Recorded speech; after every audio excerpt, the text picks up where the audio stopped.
VBR। VBR sir, आपको unmute का option दिया हमने। मैडम नमस्ते जी। नमस्ते सर। मैं पुरी पुरी से डायमंड बिना भूषण रथ बोल रहा हूँ। मैं मैडम ओडिया में बोल सकता हूँ, मुझे कंफर्ट लगेगा। हाँ बोलिए सर, मैं ट्रांसलेट कर दूंगी, बताइए। अच्छा ठीक है। मोर प्रथम कस्टमर हेले गोटे छोट छुआ 6 वर्षर। 6 ବର୍ଷର? अच्छा। ହଁ 6 ବର୍ଷର ପ୍ରଥମ ମୋର କଷ୍ଟମର ସେ ଯୋଉ ଛୁଆ ପାଇଁ ମୁଁ ଆଜି ଡାଇମଣ୍ଡ ହେଇଛି। ସେ ମତେ अच्छा। ଫାଷ୍ଟ ରେଜଲ୍ଟ ଦେଲା। ତାର ବ୍ରେନ ଟା ଟୋଟାଲ ଡେଭଲପ ହଉନଥିଲା।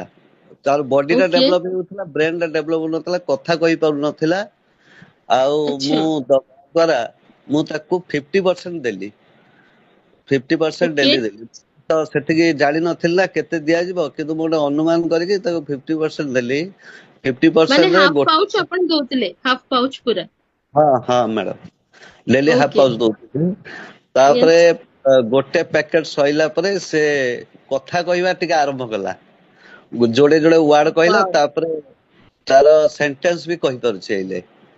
ତାପରେ ମୁଁ ସେ बाप रे। କିଛି ଏଫେକ୍ଟ ଟା କଣ ଆସିଲା, ସେ ବହୁତ ଆଜ୍ଞା। ଏତେ ସ୍ପିଡି ଏତେ ଆକ୍ଟିଭ ହେଇଗଲା। ମାନେ ଏତେ ଦୁଷ୍ଟାମି କରିଗଲା ଯେ ମାନେ ତାକୁ ଘରେ କଣ୍ଟ୍ରୋଲ ଆଉ କରିପାରିଲେ ନାହିଁ। ସେଠୁ ମୁଁ ତାକୁ ହେଲେ ବନ୍ଦ କରିଦେଇଛି।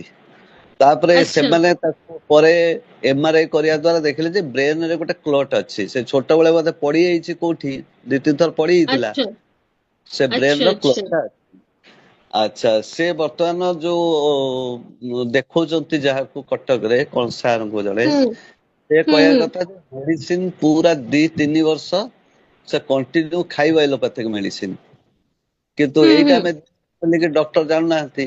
ଆଚ୍ଛା, ଆମେ हम्म। ସେଇ ଟାକୁ ବନ୍ଦ କରିକି ଏଇଟାକୁ ଫେର 1/4 ବା ଟିକେ ଡୋଜ କମେଇ କମେଇ କଣ୍ଟିନ୍ୟୁ କରିପାରିବା କି? Paribas sir, definitely Paribas. काहेकि ना देखंतु, ब्रेन तार एक्टिव ହେଇଗଲା। ଆଚ୍ଛା ब्रेन एक्टिव ହେଲା ମାନେ ଏବେ ଦେଖନ୍ତୁ ତାର କ୍ଲଟ ଟା ବି କ୍ଲିୟର ହେଇଯିବ। ତାର ଡୋଜ ଆଚ୍ଛା ଟା ତାକୁ ମ୍ୟାଡ଼ାମ। କହିଦିଅନ୍ତୁ 4 ଭାଗ କରିଦେବେ। ଦି ଆଚ୍ଛା ଭାଗ କରୁଥିଲେ, 4 ଭାଗ ଆଚ୍ଛା କରିକି ତାଙ୍କୁ ଦେବେ, କଣ୍ଟିନ୍ୟୁ କରନ୍ତୁ। କାହିଁକି ନା ବ୍ରେନ ଡେଭଲପମେଣ୍ଟ ହେଲା ମାନେ ସେଇଟା ତ ସବୁଠୁ ବଡ ଜିନିଷ ହେଇଗଲା ତାଙ୍କର। ଡକ୍ଟର ହଁ, ଭାବୁଛନ୍ତି ଆମର ଏଲୋପାଥି ମେଡିସିନ ରେ ହେଇଯାଇଛି ବୋଲିକି। ଆଚ୍ଛା ଆପଣ ଆଚ୍ଛା कंटिन्यू କରନ୍ତୁ, ବଢିଆ ଭଲ रिजल्ट ଆସିବ ଆହୁରି। ଆଚ୍ଛा। तो सुनील चौहान पुणे से, जो हमारे साथ अभी जुड़े थे, आपके लिए देखिए ऑलरेडी रिजल्ट लेकर आ चुके हैं सर। सर हिंदी में कंफर्टेबल नहीं थे तो उड़िया में बताया उन्होंने। एक 6 साल की छोटी बच्ची को उन्होंने दिया था, 6 साल की